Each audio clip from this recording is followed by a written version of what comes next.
आप सभी को जय मसीह की द बाइबल पोर्शन में आपका स्वागत है। हमारा आज का वचन है यहोशू की पुस्तक 24वां अध्याय वचन 16 से 33। तब लोगों ने उत्तर दिया, यहोवा को त्याग कर दूसरे देवताओं की सेवा करनी हमसे दूर रहे, क्योंकि हमारा परमेश्वर यहोवा वही है जो हमको और हमारे पुरखाओं को दासत्व के घर अर्थात मिस्र देश से निकाल ले आया और हमारे देखते देखते बड़े बड़े आश्चर्य कर्म किए। और जिस मार्ग पर और जितनी जातियों के मध्य में से हम चले आते थे उनसे हमारी रक्षा की और हमारे सामने से इस देश में रहने वाली एमोरी आदि सब जातियों को निकाल दिया है। इसलिए हम भी यहोवा की सेवा करेंगे, क्योंकि हमारा परमेश्वर वही है। यहोशू ने लोगों से कहा, तुमसे यहोवा की सेवा नहीं हो सकती, क्योंकि वह पवित्र परमेश्वर है। वह जलन रखने वाला ईश्वर है।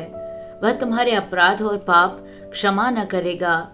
यदि तुम यहोवा को त्याग कर पराये देवताओं की सेवा करने लगोगे, तो यद्यपि वह तुम्हारा भला करता आया है, तो भी वह फिर कर तुम्हारी हानि करेगा और तुम्हारा अंत भी कर डालेगा। लोगों ने यहोशू से कहा, नहीं, हम यहोवा ही की सेवा करेंगे। यहोशू ने लोगों से कहा, तुम आप ही अपने साक्षी हो कि तुमने यहोवा की सेवा करनी चुन ली है। उन्होंने कहा, हाँ, हम साक्षी हैं। यहोशू ने कहा, अपने बीच में से पराये देवताओं को दूर करके अपना अपना मन इस्राएल के परमेश्वर यहोवा की ओर लगाओ।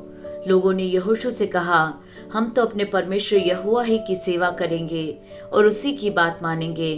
तब यहोशू ने उसी दिन उन लोगों से वाचा बंधाई और शक्केम में उनके लिए विधि और नियम ठहराए। यह सारा वृत्तांत यहोशू ने परमेश्वर की व्यवस्था की पुस्तक में लिख दिया और एक बड़ा पत्थर चुनकर वहां उस बांज वृक्ष के तले खड़ा किया जो यहोवा के पवित्र स्थान में था।